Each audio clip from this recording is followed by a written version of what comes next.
Hi friends, 7th class science 4th lesson చలనం కాలం గురించి చెప్తున్నాము. ఇక్కడ ఓన్లీ ఇంపార్టెంట్ పాయింట్సే చెప్పుకుంటున్నాము. లెసన్ మొత్తం చదవట్లేదు. ఎక్కడైతే ఇంపార్టెంట్ పాయింట్స్ ఉన్నాయో ఎగ్జామ్ పాయింట్ ఆఫ్ మాత్రమే చెప్పుకుంటూ వెళ్తున్నాను. ఇక్కడ కారు స్థానం 2 సెకండ్లలో చెట్టుకు ఒకవైపు నుండి మరోవైపుకు జరిగింది. కానీ చెట్టుని పరిసరాలతో పోల్చి చూసినప్పుడు దాని స్థానంలో మార్పు జరగలేదన్నమాట. ఒక వస్తువు తన పరిసరాలను బట్టి ఒక నియమిత కాలంలో తన స్థానాన్ని మార్చుకున్నట్లయితే ఆ వస్తువు చలనంలో ఉందని చెప్పవచ్చు. ఇక్కడ చూడండి ఫ్రెండ్స్, ఫస్ట్ దాంట్లోనే ఉంది మ్యాటరు.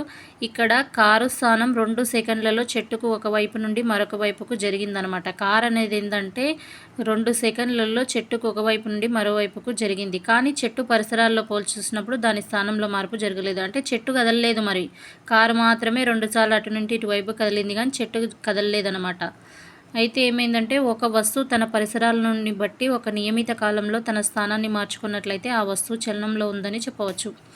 ఇక్కడ ఏముందంటే ఒక వస్తువు తన పరిసరాలను బట్టి ఒక నియమిత కాలంలో తన స్థానాన్ని మార్చుకున్నట్లయితే ఆ వస్తువు చలనంలో ఉందని చెప్పవచ్చు. అంటే కారు చలనంలో ఉందన్నమాట. కారు తన పరిసరాలను బట్టి తను స్థానాన్ని మార్చుకుంది కాబట్టి కారు చలనంలో ఉందన్నమాట. ఒక వస్తువు తన పరిసరాలను బట్టి ఒక నియమిత కాలంలో తన స్థానాన్ని మార్చుకోనట్లయితే ఆ వస్తువును చలనంలో లేదని చెప్తారు. ఇక చూడండి ఫ్రెండ్స్, చెట్టు అనమాట దీనికి ఎగ్జాంపుల్. ఒక వస్తువు తన పరిసరాలను బట్టి ఒక నియమిత కాలంలో తన స్థానాన్ని మార్చుకున్నట్లయితే ఆ వస్తువు చలనంలో లేదని చెప్తారు. చెట్టు అనమాట, అక్కడ చలనంలో లేదు. చెట్టు కదులుతలేదు కదా, కారు మాత్రమే కదులుతుంది కాబట్టి చలనంలో ఉంది. చెట్టు తన స్థానాన్ని మార్చుకోవట్లేదు కాబట్టి చలనంలో లేదని చెప్తారు. పై విషయాలను బట్టి చెట్టు నిశ్చలంగా ఉందని, కారు చలనంలో ఉందని చెప్పవచ్చు. పై 2 విషయాలను బట్టి చెట్టు నిశ్చలంగా ఉందని, కారు చలనంలో ఉందని చెప్పవచ్చు. ఇక్కడ మెయిన్ ఇంపార్టెంట్ ఏంటంటే ఒక వస్తువు తన పరిసరాలను బట్టి ఒక నియమిత కాలంలో తన స్థానాన్ని మార్చుకున్నట్లయితే ఆ వస్తువు చలనంలో ఉందని చెప్పవచ్చు.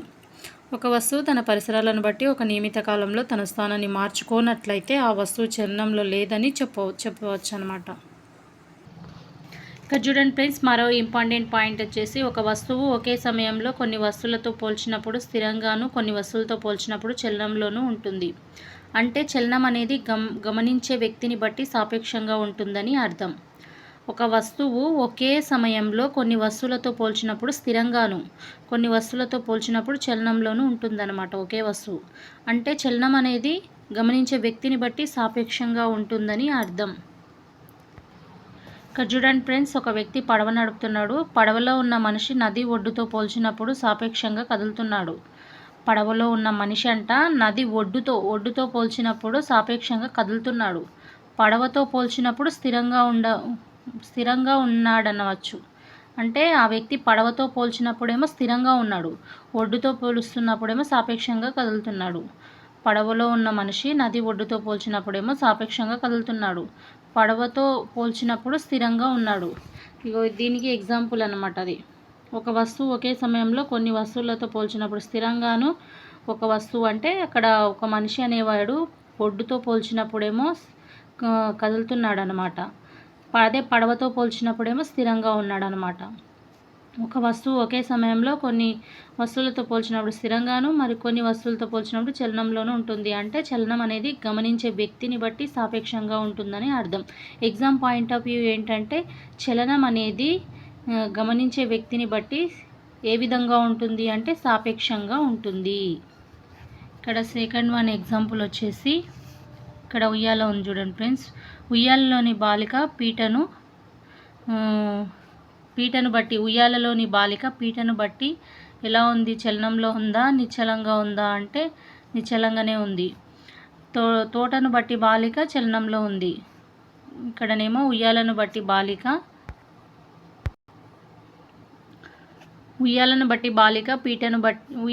బాలిక పీటను బట్టి స్థిరంగా ఉంటుంది. ఆ పీటను బట్టి ఆమె స్థిరంగా ఉంది. కాకపోతే తోటను బట్టి బాలిక చలనంలో ఉంది. అక్కడున్న తోటను బట్టి బాలిక అనేది చలనంలో ఉంది. ఇంకొక ఎగ్జాంపుల్ వచ్చేసి, సైకిల్ మీద బాలిక రోడ్డును బట్టి చలనంలో ఉంది. సైకిల్ మీద ఉన్న బాలిక ఈ రోడ్డును బట్టి చలనంలో ఉందన్నమాట. సైకిల్ను బట్టి బాలిక స్థిరంగా ఉంది. సైకిల్ని బట్టి బాలిక స్థిరంగా ఉంటుందంటే సైకిల్ మీదనే కూర్చుంటుంది కాబట్టి ఏం దూరం ఉండదు, అక్కడ స్థిరంగా ఉంటుంది. అదే రోడ్డును బట్టి అయితే చలనంలో ఉంటుంది. ఇక్కడ చూడండి ఫ్రెండ్స్, క్రమచలనం, క్రమరహిత చలనం. ఒక వస్తువు కాలాన్ని బట్టి, గమనించే వ్యక్తి స్థానాన్ని బట్టి దాని స్థితిలో మార్పు కలుగుతున్నట్లయితే ఆ వస్తువు చలనంలో ఉందని చెప్పవచ్చు. మన దైనందిన జీవితంలో కొన్ని వస్తువులు కాలగమనంతో స్థిరంగాను, కొన్నిసార్లు చలనంలో ఉన్నట్లు గమనిస్తాం. అయితే ఒక నియమిత కాలంలో వస్తువు స్థితిలో మార్పు ఒకే రకంగా ఉండనవసరం లేదు. ఇక్కడ చూడండి ఒకసారి, ఒక వస్తువు కాలాన్ని బట్టి, మనం గమనించే వ్యక్తి స్థానాన్ని బట్టి దాని స్థితిలో మార్పు కలుగుతున్నట్లయితే ఆ వస్తువు చలనంలో ఉందని చెప్పవచ్చు. మన దైనందిన జీవితంలో కొన్ని వస్తువులు కాలగమనంతో స్థిరంగాను, కొన్నిసార్లు చలనంతో ఉన్నట్లు గమనిస్తాం. అయితే ఒక నియమిత కాలంలో ఆ వస్తువు స్థితిలో మార్పు ఒకే రకంగా ఉండనవసరం లేదన్నమాట. గోడ గడియారంలోని ముళ్ళలో కదలికను, సీతాకోకచిలుక చలనాలను గమనించండి. ఇక్కడ గోడ గడియారంలోని ముళ్ళలోను, సీతాకోకచిలుక చలనాలను గమనించండి. ఈ రెండు సందర్భాల్లోనూ గోడ గడియారంలోని ముళ్ళు, సీతాకోక శరీరం కదలికలో ఉన్నాయి. కాలాన్ని బట్టి వాటి స్థితిలో మార్పు వస్తుంది.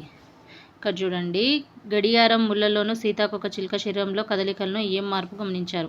ఈ రెండింటిలో కాలాన్ని బట్టి స్థిరంగా ఉన్న స్థితి ఏది? గోడ గడియారంలో పెద్ద ముళ్ళు చలనం ప్రతి నిమిషానికి ఒకే విధంగా మారుతుంది. కానీ సీతాకోకచిలుక చలనంలో ప్రతి నిమిషానికి చలనం ఒకే విధంగా లేదు. తోటలో ఒక పువ్వు నుంచి మరొక పువ్వుకు వెళ్ళే స్థితిలో మార్పు ఒకే విధంగా ఉండదు. అంటే ఇక్కడ గడియారం ఏంటంటే ఇక్కడ నిమిషాల నుంచి ఇట్లా మారుతూ ఉంటుంది కదా, ఇది ఒకే క్రమమైన పద్ధతిలో మారుతుందన్నమాట. సీతాకోకచిలుక అనేది ఒక పువ్వు నుంచి మరొక పువ్వుకు సరైన క్రమం ఉండదన్నమాట. ఒక నిమిషంలో గడియారం ముళ్ళు చేసే కోణాన్ని కొలిచినట్లయితే అది సమానంగా ఉంటుంది. ఒక నిమిషంలో గడియారం ముళ్ళు చేసే కోణాన్ని కొలిచినట్లయితే అది సమానంగా ఉంటుంది. కానీ సీతాకోకచిలుక ఒక పువ్వు నుంచి ఒక పువ్వుకు వెళ్తుంటే అది సమానంగా ఉండదు మరి.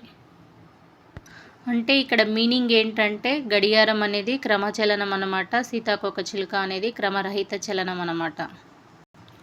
ఇక్కడ ఇంకో ఎగ్జాంపుల్ చూడండి ఫ్రెండ్స్, కాలం దూరాలను పరిశీలిద్దాము. కింది పట్టికను గమనించండి. 2 కార్లు వివిధ సమయాల్లో దూరాలను ప్రయాణించి సమాచారం పట్టికలో ఉంది. ఇక్కడ చూడండి, కాలము సెకండ్లలో, ఇది కారు ఏ, ఇది కారు బి, ప్రయాణించిన దూరం మీటర్లలో, ఇది కాలం సెకండ్లలో, ప్రయాణించిన దూరం మీటర్లలో. ఇక్కడ చూడండి జాగ్రత్తగా, ఇక్కడ అన్ని 10 సెకండ్లలో 150 పోయింది, 20 సెకండ్లలో 300 పోయింది, 30 సెకండ్లలో 450 పోయింది, 40 సెకండ్లలో 600 మీటర్లు పోయింది. అంటే ఇక్కడ ఎలా ఉంది, ఇక్కడ 10 పెరిగింది, 10 సెకండ్లు మాత్రమే పెరిగింది, ప్రతిసారి 10 సెకండ్లు పెరిగింది. ఇక్కడ కూడా ప్రయాణించిన దూరం కూడా ప్రతిసారి ఎంత పెరిగింది, 150కి 150 కలిపితే 350, 350కి 150 కలిపితే 450, 450కి 150 కలిపితే 600. అంటే ఇక్కడ 150 పెరిగింది, సమానంగా పెరిగింది. ఇక్కడ కాలం ఎలా సమానంగా పెరిగిందో ఇక్కడ ప్రయాణించిన దూరం కూడా సమానంగానే పెరిగింది. ఇక్కడ ఏం జరిగింది, కార్ బీలో ఇక్కడ 10 సెకండ్లు అయితే ఇక్కడ 50, ఓకే. ఇక్కడ 10 సెకండ్లు మళ్ళీ పెరిగింది, ఇక్కడ ఎంత పెరిగింది, 50కి 40 పెరిగింది, 40 పెరిగితే ఎంత, 90, ఓకే. ఇక్కడ 10 సెకండ్లు పెరిగింది, ఇక్కడ 90కి మళ్ళీ 40 పెరగాలి. కానీ ఇక్కడ ఎంత పెరిగింది, 40 కలిపితే 130 అవుతుంది, కాకపోతే ఇక్కడ 180 అయ్యింది. అంటే 40 పెరగలేదు, 40 కంటే ఎక్కువ పెరిగింది. ఇక్కడ 50కి 40 పెరిగింది కాబట్టి ఇక్కడ 40 పెరగాలి, కాకపోతే 40 పెరగలేదు, 180 అయ్యింది. ఇక్కడ 90 పెరిగిందనమాట. ఇక్కడికి వచ్చేసరికి 50 పెరిగిందనమాట. కాకపోతే ఇక్కడ కాలంలో తేడా లేదు, ఇక్కడ ప్రయాణించిన దూరంలో తేడా ఉంది. దీన్ని బట్టి మనం ఏం అర్థం చేసుకోవచ్చు అంటే, ఒక కారు సమాన కాలంలో ప్రయాణించినది. ఇక్కడ ఏమనుందంటే, ఏ కారు సమాన కాలంలో సమాన దూరాన్ని ప్రయాణించింది, ఏ కారు సమాన కాలంలో అసమాన దూరాలను ప్రయాణించింది. ఇక్కడ చూడండి, కారు ఏ ఏం చేసిందంటే ప్రతి 15 సెకండ్లకు 150 మీటర్ల దూరం ప్రయాణించింది. ఇక్కడ ప్రతి 10 సెకండ్లకు 150 కిలోమీటర్ల దూరాన్ని ప్రయాణించింది కారు ఏ మాత్రం. కారు బి మాత్రం ఏం చేసిందంటే ప్రతి 10 సెకండ్లకు సమాన దూరాన్ని పాటించలేదు.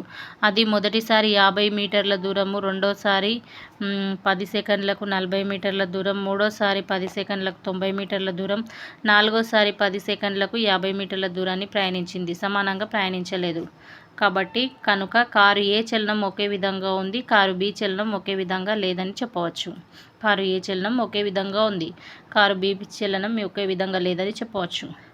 ఇదంతా కాదు కానీ మనకి ఇంపార్టెంట్ పాయింట్ ఏంటంటే, ఇక్కడ exam point of view point ఏంటంటే, ఇక్కడ రెడ్ కలర్లో ఉంది చూడు, ఇది ఇంపార్టెంట్ పాయింట్.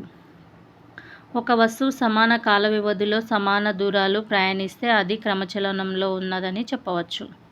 ఏంది? ఒక వస్తువు సమాన కాల వ్యవధిలో సమాన దూరాలు ప్రయాణిస్తే అది క్రమచలనంలో ఉందని చెప్పవచ్చు.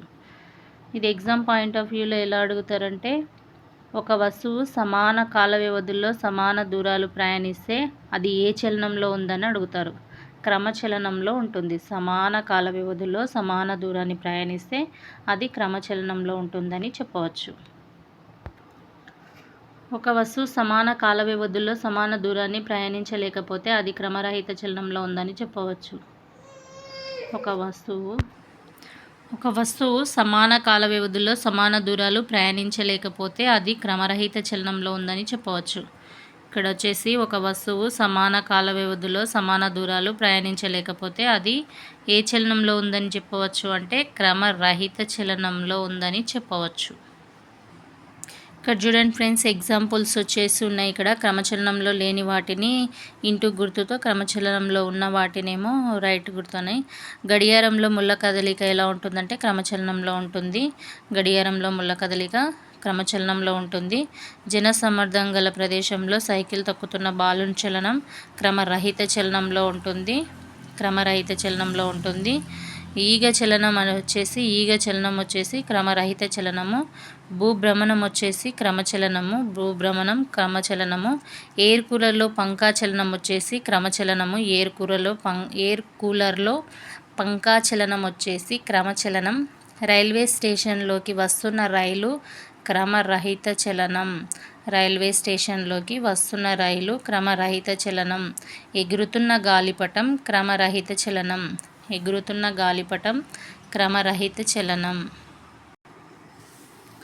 వస్తువులు ప్రయాణిస్తున్న మార్గాన్ని బట్టి చలనాలు మూడు రకాలుగా వర్గీకరించవచ్చు. ఫస్ట్ వన్ వచ్చేసి స్థానాంతర చలనం. సెకండ్ వన్ వచ్చేసి భ్రమణ చలనం. థర్డ్ వన్ వచ్చేసి డోలన చలనం. ఫస్ట్ వన్ వచ్చేసి స్థానాంతర చలనం, సెకండ్ వన్ వచ్చేసి భ్రమణ చలనం, థర్డ్ వన్ వచ్చేసి డోలన చలనం. ఇక్కడ చూడండి ఫ్రెండ్స్, కొన్ని ఎగ్జాంపుల్స్ ఇచ్చారు. కవాతులో నడుస్తున్న సైనికులు తిన్నని మార్గం, చలన మార్గం అని ఇచ్చారు. తిన్నని మార్గము, వక్ర మార్గం అని. కవాతులో నడుస్తున్న సైనికులు తిన్నని మార్గం. రోడ్డు మీద మలుపు తిరుగుతున్న కారు వక్ర మార్గము. ఎత్తు నుంచి పడిన రాయి తిన్నని మార్గము, అంటే స్ట్రేట్గా పడుతుందన్నమాట. రోడ్డు మీద పరుగు పందెం కూడా తిన్నని మార్గం, స్ట్రేట్గా ఉంటుంది రోడ్డు మీద పరుగు పందెం. ఆట స్థలంలో పరుగు పందెం వక్ర మార్గం ఉంటుంది, రౌండ్గా ఉంటుంది. ఆట స్థలం పొడవు ఎక్కువ ఉండదు కాబట్టి రౌండ్స్ ఉంటుంది పరుగు పందెము. రోడ్డు మీద పోతున్న సైకిల్ వచ్చేసి తిన్నని మార్గం అన్నమాట. కవాతులో నడుస్తున్న సైనికులు తిన్నని మార్గం. రోడ్డు మీద మలుపు తిరుగుతున్న కారు వక్ర మార్గం. ఎత్తు నుంచి పడిన రాయి తిన్నని మార్గం. రోడ్డు మీద పరుగు పందెం తిన్నని మార్గం. ఆట స్థలంలో పరుగు పందెం వక్ర మార్గం. రోడ్డు మీద పోతున్న సైకిలు తిన్నని మార్గం అన్నమాట. చలనంలో ఉన్న వస్తువు భాగాలన్నీ వస్తువు కదులుతున్న దిశలోనే కదులుతున్నట్లయితే దాన్ని స్థానాంతర చలనం అంటారు. చలనంలో ఉన్న వస్తువు భాగాలన్నీ వస్తువు కదులుతున్న దిశలోనే కదులుతున్నట్లయితే దాన్ని స్థానాంతర చలనం అంటారు. చలనంలో ఉన్న వస్తువులు భాగాలన్నీ వస్తువు కదులుతున్న దిశలోనే కదులుతున్నట్లయితే దాన్ని స్థానాంతర చలనం అంటారు. స్థానాంతర చలనంలో ఉన్న వస్తువు సరళరేఖ మార్గంలో ఉన్నట్లయితే ఆ చలనాన్ని సరళ రేఖీయ చలనం అంటారు. స్థానాంతర చలనంలో ఉన్న వస్తువు సరళరేఖ మార్గంలో ఉన్నట్లయితే ఆ చలనాన్ని సరళ రేఖీయ చలనం అంటారు. స్థానాంతర చలనంలో ఉన్న వస్తువు వక్రరేఖ మార్గంలో ఉన్నట్లయితే ఆ చలనాన్ని వక్రరేఖీయ చలనం అంటారు. ఇది important exam point of view వచ్చేసి, స్థానాంతర చలనంలో ఉన్న వస్తువు సరళరేఖ మార్గంలో ఉన్నట్లయితే ఆ చలనాన్ని ఏమంటారు అంటే సరళ రేఖీయ చలనం అంటారు. స్థానాంతర చలనంలో ఉన్న వస్తువు వక్రరేఖ మార్గంలో ఉన్నట్లయితే ఆ చలనాన్ని ఏమంటారు అంటే వక్రరేఖీయ చలనం అంటారు. చూడండి ఫ్రెండ్స్, కొండ మీద ప్రయాణిస్తున్న బస్సు చలనం వచ్చేసి సరళ రేఖీయ చలనం, వక్రరేఖీయ చలనం. పిన్ను బోర్డు మీద గోళీ చలనం వచ్చేసి వక్రరేఖీయ చలనము. క్యారం బోర్డు మీద బిళ్ళల చలనం వచ్చేసి సరళ వక్రరేఖీయ చలనము. చెట్టు మీద నుంచి పడుతున్న మామిడికాయ చలనం వచ్చేసి సరళ రేఖీయ చలనం. ఇక్కడ చూడండి ఫ్రెండ్స్, పంక తిరుగుతున్నప్పుడు రెక్కల మీద ప్రతి బిందువు వలయాకారంలో స్థిరంగా ఉన్న కేంద్రం చుట్టూ చలిస్తూ ఉంటుంది. ఇక్కడ చూడండి, పంక తిరుగుతున్నప్పుడు రెక్కల మీద ప్రతి బిందువు వలయాకారంలో స్థిరంగానున్న కేంద్రం చుట్టూ చలిస్తూ ఉంటుంది.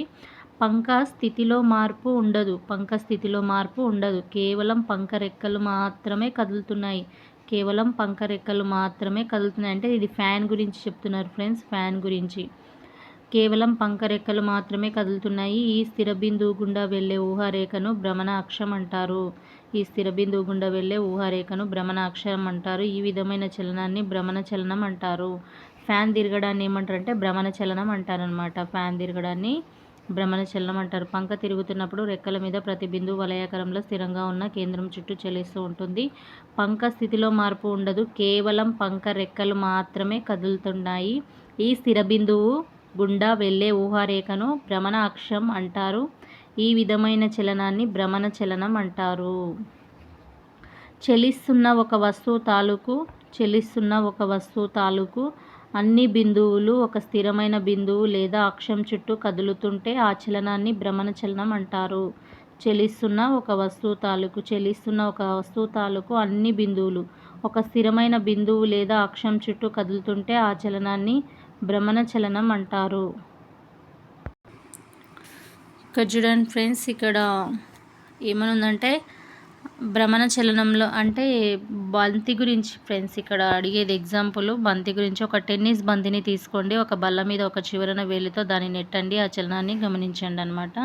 ఇక్కడ చూడండి, అది భ్రమణ చలనంలో ఉందా లేక స్థానాంతర చలనంలో ఉందా అని అడుగుతున్నారు బంతిని నెట్టినప్పుడు అది బల్ల తలం మీద ఒక చివర నుండి మరొక చివరకు చలిస్తుంది.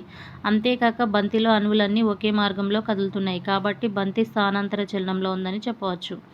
చూడండి ఫ్రెండ్స్, బంతిని నెట్టినప్పుడు అది బల్ల తలం మీద ఒక చివరి నుంచి మరొక చివరి వరకు చలిస్తుంది. అంతేకాక బంతిలోని అణువులన్నీ ఒకే మార్గంలో కదులుతున్నాయి. ఒకే మార్గంలో కదులుతున్న దాన్ని ఏమంటారని ఇందాక డెఫినేషన్లో నేర్చుకున్నాం. కాబట్టి బంతి స్థానాంతర చలనంలో ఉందని చెప్పవచ్చు. అదేవిధంగా బంతి గిరగిరా తిరుగుతూ పోయేటప్పుడు బంతిలోని అణువులన్నీ ఒక బిందువును అనుసరించి భ్రమణ మార్గంలో బల్ల తలం మీద చలిస్తున్నాయి. కనుక అది భ్రమణ చలనం అని చెప్పవచ్చు. ఇక్కడ చూడండి ఏమంటున్నాడంటే, బంతిని నెట్టినప్పుడు అది బల్లతలం మీద ఒక చివరి నుండి మరొక చివరకు చలిస్తుందన్నమాట. అంతేగాక బంతిలో అణువులన్నీ ఒకే మార్గంలో కదులుతున్నాయి. అణువులన్నీ ఒకే మార్గంలో కదిలితే అది స్థానాంతర చలనంలో ఉందని డెఫినేషన్ నేర్చుకున్నాము. అణువులన్నీ ఒకే మార్గంలో కదులుతున్నాయి కాబట్టి బంతి స్థానాంతర చలనంలో ఉందని చెప్పవచ్చు. అదేవిధంగా బంతి గిరగిరా తిరుగుతూ పోయేటప్పుడు బంతిలోని అణువులన్నీ ఒక బిందువును అనుసరించి భ్రమణ మార్గంలో బల్ల తలం మీద చలిస్తున్నాయన్నమాట. భ్రమణ మార్గంలో. కనుక అది భ్రమణ చలనం అని కూడా చెప్పవచ్చు. అంటే ఇప్పుడు మనం బంతిని ఏమని చెప్పవచ్చు? స్థానాంతర చలనంలో ఉంటుంది, భ్రమణ చలనంలో ఉంటుంది అని చెప్పవచ్చు. ఇక్కడ చూద్దాం. పై విషయాలను బట్టి బంతికి స్థానాంతర చలనం మరియు భ్రమణ చలనం రెండు ఉన్నాయని చెప్పవచ్చు. పై విషయాలను బట్టి బంతికి స్థానాంతర చలనం, భ్రమణ చలనం రెండు ఉన్నాయని చెప్పవచ్చు. ఇక్కడ చూడండి ఫ్రెండ్స్, కొన్ని ఎగ్జాంపుల్ ఇచ్చారు. భ్రమణ చలనం అంటే ఆర్ అంట, స్థానాంతర చలనం అంటే టీ అంట. భ్రమణ స్థానాంతర చలనం అంటే టీఆర్. సీలింగ్ ఫ్యాన్ రెక్కల చలనం వచ్చేసి భ్రమణ చలనం ఫ్రెండ్స్. ఫ్యాను రెక్కల చలనం వచ్చేసి భ్రమణ చలనము. అది రౌండ్గా తిరుగుతుంది కాబట్టి. విల్లు నుంచి వదిలిన బాణం స్థానాంతర చలనము. భూమి సూర్యుని చుట్టూ తిరగడం అంటే భ్రమణ చలనము ప్లస్ స్థానాంతర చలనం. మనకు ఇప్పుడు బంతికి కూడా ఎలా ఉంది? భ్రమణ చలనం ఉంది, స్థానాంతర చలనం ఉంది. చెక్కకు రంధ్రాలు వేసే బర్మాలోని మేకు చలనం. ఇది కూడా స్థానాంతర చలనము, భ్రమణ స్థానాంతర చలనం అన్నమాట. ఇది కూడా భ్రమణ స్థానాంతర చలనం. సైకిల్ చక్రాలలో చలనం. సైకిల్ చక్రాలు ఉన్నాయి కదా, వాటి చక్రాలలో ఉన్నటువంటి చలనం కూడా భ్రమణ స్థానాంతర చలనం అన్నమాట. ఇక్కడ చూడండి ఫ్రెండ్స్, ఇక్కడ డోలన చలనం గురించి చూడండి. ఇవన్నీ డోలన చలనంకి సంబంధించిన ఎగ్జాంపుల్స్ అన్నమాట. పైన పేర్కొన్న చలనాలను మనం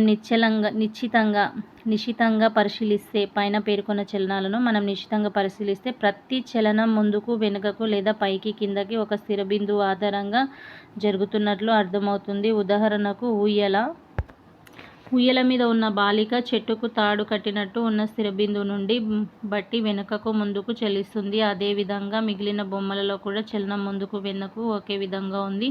ఈ విధమైన చలనాన్ని డోలన చలనం అంటారు.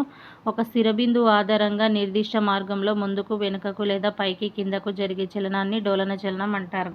ఎగ్జామ్ పాయింట్ ఆఫ్ వ్యూ వచ్చేసి ఒక స్థిర బిందువు ఆధారంగా నిర్దిష్ట మార్గంలో ముందుకు వెనక్కు పైకి కిందికి జరిగే చలనాన్ని ఏమంటారు అనే ఆప్షన్స్ ఇస్తారు. భ్రమణ చలనం, డోలన చలనం అట్లా ఆప్షన్స్ ఇస్తారు. అక్కడ ఆన్సర్ వచ్చేసి డోలన చలనం అన్నమాట. ఇక్కడ చూడండి ఫ్రెండ్స్, ఇంకో ఇంపార్టెంట్ పాయింట్ వచ్చేసి పై ఉదాహరణలు గమనిస్తే కాలాన్ని వివిధ రకాలుగా ఉపయోగిస్తామని తెలిసింది. సమయం చెప్పకుండా ఆలస్యం అని, చాలా ముందు అని కూడా అంటాము. ఇక్కడ ఇంకొక ఇంపార్టెంట్ పాయింట్ వచ్చేసి ఒక రోజు కంటే తక్కువ కాలాన్ని లెక్కించడానికి గడియారాలను ఉపయోగిస్తాము. ఒక రోజు కంటే తక్కువ కాలాన్ని లెక్కించడానికి గడియారాలు ఉపయోగిస్తాము. గడియారాలు కాలాన్ని కొలిచే సాధనాలు, ఎక్కువ వాడుకలో ఉన్నాయి. సమయం తెలుసుకోవడానికి గడియారాలు కాకుండా ఇంకా ఏమున్నాయో ఉదాహరణకు ఇవ్వండి. ఒక రోజు కంటే తక్కువ కాలాన్ని లెక్కించడానికి డ్యాష్ ఉపయోగిస్తామంటే గడియారాలను ఉపయోగిస్తాము. ఎగ్జామ్ పాయింట్ ఆఫ్ వ్యూలో ఒక రోజు కంటే తక్కువ కాలాన్ని లెక్కించడానికి దేన్ని యూజ్ చేస్తారంటే గడియారాలు యూజ్ చేస్తారు. ఇక్కడ ఇంకో ఇంపార్టెంట్ పాయింట్ వచ్చేసి గంటలు, నిమిషాల మాదిరిగానే వారం, పక్షం, నెల, ఋతువు, ఆయనం అనేవి కూడా కాలాన్ని లెక్కించే పద్ధతులు. ఇసుక గడియారాలు, నీటి గడియారాలు, సండాయల్ మొదలైనవి కాలాన్ని కొలవడానికి ఉపయోగించిన తొలి పరికరాలు. ఇక్కడ చూడండి ఫ్రెండ్స్, గంటలు, నిమిషాలు మాదిరిగానే వారం, పక్షం, నెల, ఋతువు, ఆయనం అనేవి కూడా కాలాన్ని లెక్కించే పద్ధతులు అన్నమాట. ఇసుక గడియారాలు, నీటి గడియారాలు, సండాయల్ మొదలైన కాలాన్ని కొలవడానికి ఉపయోగించిన తొలి పరికరాలు అన్నమాట.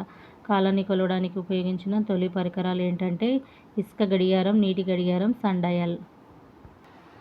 ఇక్కడ చూడండి ఫ్రెండ్స్, ఒక రోజులో మనం కాలాన్ని గణించడానికి వివిధ రకాల పనిముట్లు వాడుతున్నాము. ఎలక్ట్రానిక్ గడియారాలు, అంకెల గడియారాలు, క్వార్ట్స్ గడియారాలు వాడుకలో ఉన్నాయి. కొన్ని దశాబ్దాల క్రితం లోలకం గల గడియారాలు వాడేవారు. ఇవి ప్రస్తుతం అరుదుగా కనిపిస్తున్నాయి. ఈ రోజుల్లో మనం కాలాన్ని గణించడానికి వివిధ రకాల పనిముట్లు వాడుతున్నాము. ఎలక్ట్రానిక్ గడియారాలు, అంకెల గడియారాలు, క్వార్ట్స్ గడియారాలు వాడుకలో ఉన్నాయి. కొన్ని దశాబ్దాల క్రితం లోలకం గల గడియారాలు వాడేవారు. అవి ప్రస్తుతం అరుదుగా కనిపిస్తున్నాయి. ఇక్కడ చూడండి ఫ్రెండ్స్, స్టాప్ వాచ్ గురించి ఇచ్చారు. స్టాప్ వాచ్తో సమయాన్ని లెక్క కట్టడం. ఏవైనా రెండు సందర్భాల మధ్య సమయాన్ని ఖచ్చితంగా లెక్క కట్టడానికి ఏమి ఉపయోగిస్తారంటే స్టాప్ వాచ్ యూజ్ చేస్తారనమాట. మీ పాఠశాల ప్రయోగశాలలో ఉన్న స్టాప్ వాచ్ని పరిశీలించండి. ప్రయోగశాలలో రసాయన చర్యలు జరిగే సమయంలో లోలకం ఒక భ్రమణం చేయడానికి పట్టే కాలం మొదలైనవి తెలుసుకోవడానికి దీన్ని ఉపయోగిస్తుంటారు. ఇక్కడ చూడండి ఫ్రెండ్స్, స్టాప్ వాచ్ గురించి ఏవైనా రెండు సందర్భాల మధ్య సమయాన్ని ఖచ్చితంగా లెక్క కట్టడానికి స్టాప్ వాచ్ని ఉపయోగిస్తామన్నమాట. ఎగ్జామ్ పాయింట్ ఆఫ్ వ్యూ ఏంటంటే ఏవైనా రెండు సందర్భాల మధ్య సమయాన్ని ఖచ్చితంగా లెక్క కట్టడానికి దేన్ని ఉపయోగిస్తారు అంటే స్టాప్ వాచ్ని ఉపయోగిస్తారు. మామూలుగా ఇది దేనిలోకి యూజ్ చేస్తారంటే పాఠశాలలోని ప్రయోగశాలలో ఉన్న స్టాప్ వాచ్ని పరిశీలించండి. ప్రయోగశాలలో రసాయన చర్యలు జరిగే సమయంలో లోలకం ఒక భ్రమణం చేయడానికి పట్టే కాలం మొదలైనవి తెలుసుకోవడానికి దీన్ని ఉపయోగిస్తుంటారన్నమాట. ఇట్లా కూడా ఎగ్జామ్లో అడగవచ్చు. ప్రయోగశాలలో రసాయన చర్యలు జరిగే సమయంలో లోలకం ఒక భ్రమణం చేయడానికి పట్టే కాలం మొదలైనవి తెలుసుకోవడానికి ఉపయోగించే వాచ్ ఏదంటే స్టాప్ వాచ్ అన్నమాట. స్టాప్ వాచ్లను చూడండి ఫ్రెండ్స్. ఒకరోజు ప్రతి సెల్ ఫోన్లోనూ స్టాప్ క్లాక్ ఈ రోజుల్లో ప్రతి సెల్ ఫోన్లోనూ స్టాప్ క్లాక్ ఉంటుంది. దీన్ని ఉపయోగించి పళ్ళు తోముకోవడానికి, భోజనం చేయడానికి, ప్రార్థన చేయడానికి ఇలా వివిధ పనులు చేయడానికి ఎంత సమయం పడుతుందో తెలుసుకోవచ్చు. అలాగే పరుగు పందెం, ఈత మొదలైన ఆటల్లో కూడా ఖచ్చితమైన సమయాన్ని తెలుసుకోవడానికి స్టాప్ క్లాక్ను ఉపయోగిస్తారు. ఇక్కడ చూడండి ఫ్రెండ్స్, పరుగు పందెం, ఈత మొదలైన అంశాల్లో కూడా ఖచ్చితంగా సమయాన్ని కొలవడానికి స్టాప్ క్లాక్ను ఉపయోగిస్తారు. ముఖ్యంగా ఏంటంటే ఖచ్చితమైన సమయాన్ని కొలవాలంటే స్టాప్ క్లాక్ని ఉపయోగిస్తారన్నమాట. కాలానికి ప్రమాణాలు. సందర్భాన్ని బట్టి కాలాన్ని సెకండ్లలోనూ, నిమిషాల్లోనూ, గంటల్లోనూ తెలియజేస్తాం. కాలానికి ప్రమాణాలు. సందర్భాన్ని బట్టి కాలాన్ని సెకండ్లలోనూ, నిమిషాల్లోనూ, గంటల్లోనూ తెలియజేస్తాము. కాలానికి మూల ప్రమాణం 1 సెకను. పెద్ద ప్రమాణాలు నిమిషాలు, గంటలు. కాలానికి మూల ప్రమాణం 1 సెకను. పెద్ద ప్రమాణాలు నిమిషాలు, గంటలు. ఈ పట్టిక ఇంపార్టెంట్ చూడండి ఫ్రెండ్స్. 60 సెకండ్లు అంటే ఒక నిమిషం, 60 నిమిషాలు అంటే ఒక గంట, 24 గంటలు అంటే ఒక రోజు, 365 రోజులు అంటే ఒక సంవత్సరం, 10 సంవత్సరాలు అంటే ఒక దశాబ్దం, 10 దశాబ్దాలు అంటే ఒక శతాబ్దం, 10 శతాబ్దాలు అంటే ఒక సహస్రాబ్దం. సహస్రాబ్దం అంటే మిలీనియం అని అర్థం. ఇక్కడ చూడండి 60 సెకండ్లు అంటే ఒక నిమిషము, 60 నిమిషాలు అంటే ఒక గంట, 24 గంటలు అంటే ఒక రోజు, 365 రోజులు అంటే ఒక సంవత్సరం, 10 సంవత్సరాలు అంటే ఒక దశాబ్దం, 10 దశాబ్దాలు అంటే ఒక శతాబ్దం, 10 శతాబ్దాలు అంటే ఒక సహస్రాబ్దం అన్నమాట. మిలీనియం అని అంటారనమాట. 10 శతాబ్దాలను మిలీనియం అంటారు, ఒక సహస్రాబ్దం అని కూడా అంటారు. ఇక్కడ చాలా ఇంపార్టెంట్ చూడండి ఫ్రెండ్స్, ఇవి స్పీడోమీటర్, ఓడోమీటర్ గురించి అడుగుతారు. కారు వేగాన్ని తెలియజేయడానికి స్పీడోమీటర్ ఉంటుంది. అది కారు ఎంత వేగం ప్రయాణిస్తుందని తెలియజేస్తుంది. కారు వేగాన్ని తెలియజేయడానికి వాడేది ఏంటంటే స్పీడోమీటర్. కారు వేగాన్ని తెలియజేయడానికి స్పీడోమీటర్ ఉంటుంది. అది కారు వేగంగా తెలియజేస్తుంది అన్నమాట. సాధారణంగా స్పీడోమీటరు వాహన వేగాన్ని, ఓడోమీటర్ ప్రయాణించిన దూరాన్ని తెలియజేస్తుంది. సాధారణంగా స్పీడోమీటర్ అనేది ఏంటంటే వాహన వేగాన్ని తెలియజేస్తుంది. అదేవిధంగా ఓడోమీటర్ అనేది ప్రయాణించిన దూరాన్ని తెలియజేస్తుంది అన్నమాట. ప్రయాణించిన దూరాన్ని తెలియజేసేది ఏంటంటే ఓడోమీటర్. స్పీడోమీటర్ ఏంటంటే వాహన వేగాన్ని తెలియజేసేదేమో స్పీడోమీటరు, ప్రయాణించిన దూరాన్ని తెలియజేసేదేమో ఓడోమీటరు. ఇవి రెండు చాలాసార్లు కన్ఫ్యూజ్ అవుతుంటారు చూడండి. ఇక్కడ చూడండి ఫ్రెండ్స్, దైనందిన జీవితంలో వస్తువులకు చలనంలో ఒకే విధమైన వేగం ఉండదు. ఒక వస్తువు వేగాన్ని చెప్పాలంటే దాని సరాసరి వేగాన్ని తెలుసుకోవాలి. వేగానికి సూత్రం ఏంటంటే సగటు వేగం ఈక్వల్ ప్రయాణించిన మొత్తం దూరం బై కాలం. పట్టిన మొత్తం కాలం అన్నమాట. సగటు వేగం ప్రయాణించిన మొత్తం దూరం బై ప్రయాణానికి పట్టిన మొత్తం కాలం అంటే v=d/t. వేగం దూరం బై కాలం అని అర్థం. ఒక వస్తువు వేగాన్ని ఒక యూనిట్ కాలంలో ప్రయాణించిన దూరంగా నిర్వహించవచ్చు. ఇక్కడ చూడండి ఫ్రెండ్స్, ఒక వస్తువు వేగాన్ని ఒక యూనిట్ కాలంలో ప్రయాణించిన దూరంగా నిర్వహించవచ్చు. ఒక వస్తువు ఒక వేగాన్ని ఒక యూనిట్ కాలంలో ప్రయాణించిన దూరంగా నిర్వచించవచ్చు. వేగానికి ప్రమాణాలు అవసరం, సందర్భాన్ని బట్టి వేగాన్ని వేరువేరు ప్రమాణాల్లో లెక్కిస్తారు. వేగానికి ప్రమాణాలు అంటే అవసరాన్ని, సందర్భాన్ని బట్టి వేగాన్ని వేరువేరు ప్రమాణాల్లో లెక్కిస్తారు. SI పద్ధతిలో వేగానికి ప్రమాణం సెకనుకు మీటర్ పర్ సెకండ్ అంటే సెకను కాలంలో ఎన్ని మీటర్లు ప్రయాణించింది అని అర్థం. వేరొక విధంగా వేగానికి ప్రమాణం గంటకు కిలోమీటర్ పర్ గంటలు. SI పద్ధతిలో వేగానికి ప్రమాణం సెకనుకు మీటరు అనమాట. SI పద్ధతిలో వేగానికి ప్రమాణం ఏంటి అని ఎగ్జామ్ పాయింట్ ఆఫ్ అడిగితే సెకనుకు మీటరు. మీటర్ పర్ సెకండ్ అంటే అర్థం ఏంటంటే సెకను కాలంలో ఎన్ని మీటర్లు ప్రయాణించిందని అర్థం. వేరొక విధంగా చెప్పాలంటే వేగానికి ప్రమాణం గంటకు కిలోమీటర్ పర్ గంటలు. ఇక్కడ చూడండి, 1 కిలోమీటర్ పర్ గంట = 5/18 మీటర్ పర్ సెకండ్. ఇది ఏ విధంగా వచ్చిందో మీకు తెలుసా? ఇక్కడ చూడండి, 1 కిలోమీటర్ అంటే 1000 మీటర్లు, 1 గంట అంటే 360 సెకండ్లు. అంటే మనకు కావాల్సింది ఏంది ఇది, 1 కిలోమీటర్ పర్ గంటలు అంటే 1000 మీటర్లు బై 360 సెకండ్లు వేస్తే 5/18 అనేది వస్తుందన్నమాట. 1 కిలోమీటర్ పర్ గంటకు సమానం ఏంటంటే 5/18 మీటర్ పర్ సెకండ్ సమానం అన్నమాట. ఇది ఏ విధంగా వచ్చిందంటే 1 కిలోమీటర్కి 1000 మీటర్లు, 1 గంటకు 360 సెకండ్లు, ఇవి రెండింటిని బై చేస్తే వచ్చిందనమాట. 1 కిలోమీటర్ పర్ గంట అంటే 1000 మీటర్లు బై 360 సెకండ్లు వేస్తే 5/18 మీటర్ పర్ సెకండ్ అనేది వచ్చిందనమాట. 1 గంటకు 1 కిలోమీటర్ దూరం ప్రయాణిస్తే 18 సెకండ్లలో 5 మీటర్ల దూరం ప్రయాణిస్తుందని అర్థం అన్నమాట. 1 గంటకు 1 కిలోమీటర్ దూరం ప్రయాణిస్తే 18 సెకండ్లలో 5 మీటర్ల దూరం ప్రయాణిస్తామని అర్థం అన్నమాట. ఒక కారులో డ్రైవర్ పక్క సీట్లో కూర్చున్న వ్యక్తి 10 నిమిషాలకు ఒకసారి ఓడోమీటర్ ప్రయాణించిన దూరాన్ని నమోదు చేశాడు. వివిధ సమయంలో కారు ప్రయాణించిన దూరాలు ఈ కింది విధంగా ఉన్నాయి. ఇది అసలు ఇంపార్టెంట్ ఏం కాదు ఫ్రెండ్స్. కారు వేగాన్ని ఏ విధంగా లెక్కిస్తారంటే స్పీడోమీటర్ ఆధారంగా లెక్కిస్తామన్నమాట. కారు వేగాన్ని స్పీడోమీటర్ ఆధారంగా లెక్కిస్తాము. ఇక్కడ చూడండి, ఒక లెక్క ఉంది, చూస్తామంటే చూద్దాం. కారు వేగము పైనుంచి చూద్దాం.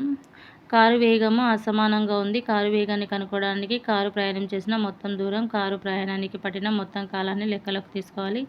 కారు ప్రయాణం చేసిన మొత్తం దూరం 60 కిలోమీటర్లు, తీసుకున్న కాలం ఏమో 40 నిమిషాలు అనమాట. ఈ కారు ప్రయాణించిన మొత్తం దూరం ఏమో 60 కిలోమీటర్లు, తీసుకున్న కాలం 40 నిమిషాలు. వేగాన్ని మీటర్ పర్ సెకండ్లో కానీ కిలోమీటర్ పర్ గంటలో కానీ చెప్దాము.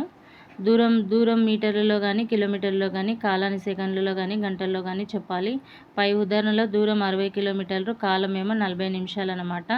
ఒక గంటకు 60 నిమిషాలు కాబట్టి 40 నిమిషాలుని మార్చుకోవాలంటే 40/60 వేసుకొని 2/3 గంటలు వస్తుందన్నమాట. వేగం చూడండి, వేగం కావాలి మనకు కాబట్టి ప్రయాణించిన దూరం మనకు తెలుసు 60 కిలోమీటర్లు.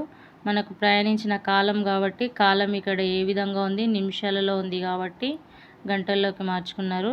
2/3 అని వచ్చింది. 60 2/3. ఇక్కడ 60 ఇది క్రాస్ మల్టిప్లికేషన్ చేస్తే 60 × 3 పైకి అవుతుంది, 3/2 అవుతుంది అనమాట. ఇక్కడ 2 3s 6 2 30s వస్తుంది కాబట్టి కొట్టేయింది. ఇంకా 3/9 కాబట్టి 90 కిలోమీటర్లు వచ్చేసింది ఇక్కడ ఆన్సరు. ఇక్కడ చూడండి ఫ్రెండ్స్, మళ్ళొకసారి ఉదాహరణలో దూరం 60 కిలోమీటర్లు, కాలం 40 నిమిషాలు అని ఇచ్చిండ్రు. ఇక్కడ ఏంది, ఇక్కడ కిలోమీటర్లు ఉంది, ఇక్కడ నిమిషాలని ఉంది. అయితే నిమిషాలని మనము గంటల్లోకి మార్చుకోవాలి. కిలోమీటర్లు ఉన్నప్పుడు గంటల్లోకి మార్చుకోవాలి. అంటే ఒక గంటకు 60 నిమిషాలు కాబట్టి మనకి ఇక్కడ 40 నిమిషాలని గంటలోకి మార్చుకోవాలంటే ఎలా మార్చుకోవాలంటే 40 పైన వేసుకోవాలి. నిమిషానికి 60, ఒక గంటకు 60 నిమిషాలు కాబట్టి 40 పైన 60 కింద వేసుకొని కొట్టేస్తే 2/3 వచ్చిందనమాట. 2/3 గంటలని వచ్చింది. గంటల్లోకి మార్చుకున్నాము. ఇక్కడ కిలోమీటర్లు ఉంది కాబట్టి ఇది గంటలోకి మార్చుకున్నాము. ఇప్పుడు సూత్రం ఏంది, వేగం ప్రయాణించిన దూరం బై ప్రయాణించిన కాలం. దూరం ఎంత, 60 కిలోమీటర్లు, పైన 60 వేసుకున్నాం. ప్రయాణించిన కాలం ఎంత, 40 నిమిషాలు కాబట్టి 40 నిమిషాలను మనం గంటలకు మార్చుకుంటే ఎంత వచ్చింది, 2/3 వచ్చింది.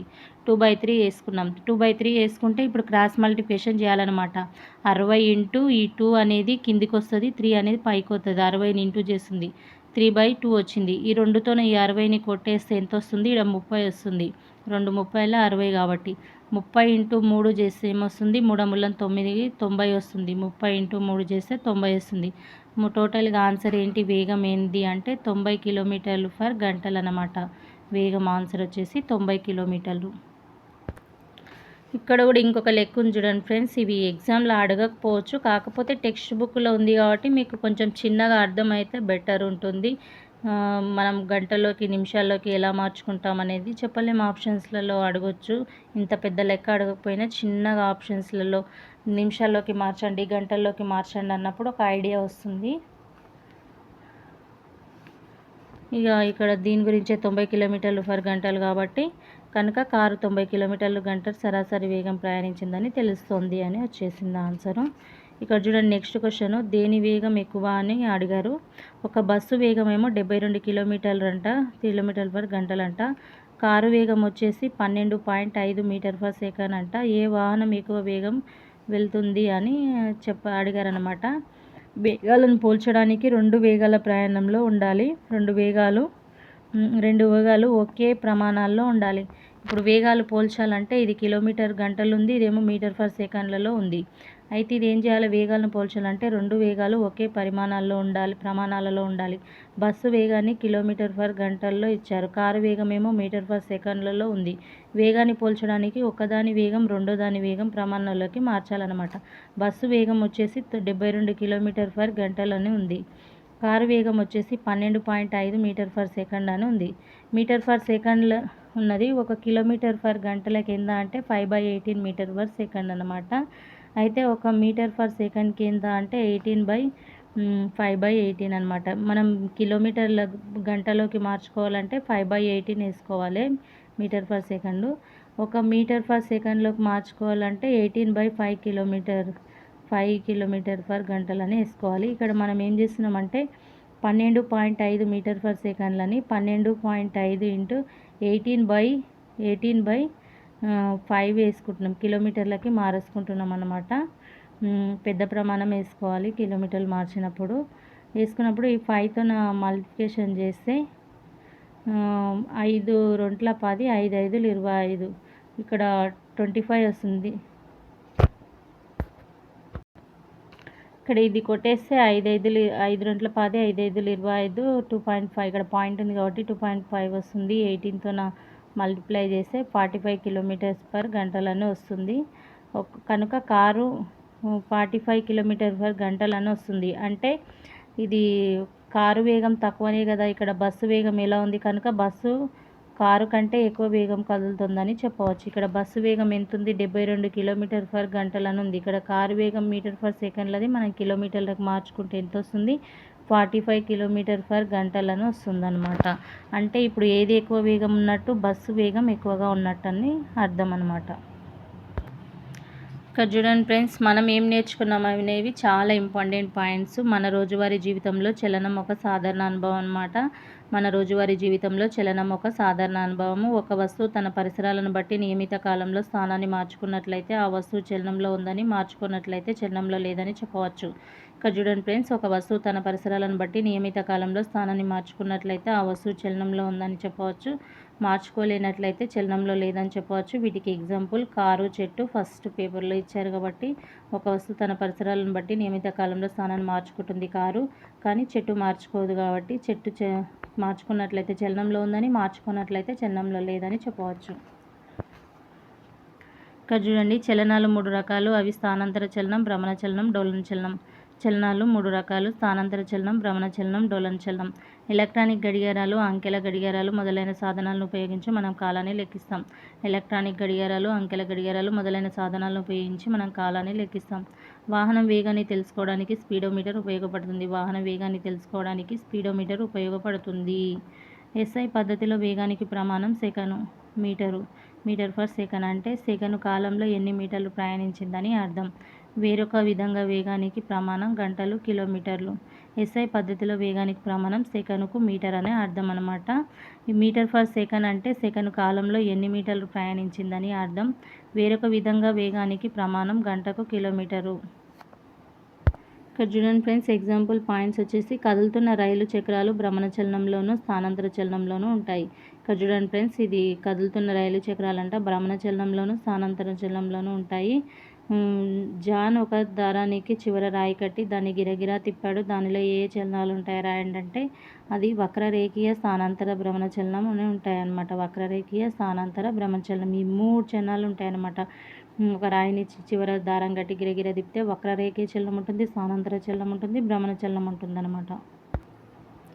విద్యుత్ గంటల స్థుతి చలనం, డోలన చలనం. నువ్వు పరిగెత్తున్నప్పుడు చేతుల చలనం, డోలన చలనం. తూగుడు బల్ల మీద బాలుడి చలనం, డోలన చలనం. డోలన చలనం గురించి ఇచ్చారు ఫ్రెండ్స్. విద్యుత్ గంటలో స్థుతి చలనం అనేది డోలన చలనము. నువ్వు పరిగెత్తుతున్నప్పుడు చేతుల చలనం అనేది డోలన చలనము. తూగుడు బల్ల మీద బాలుడి చలనం వచ్చేసి డోలన చలనం.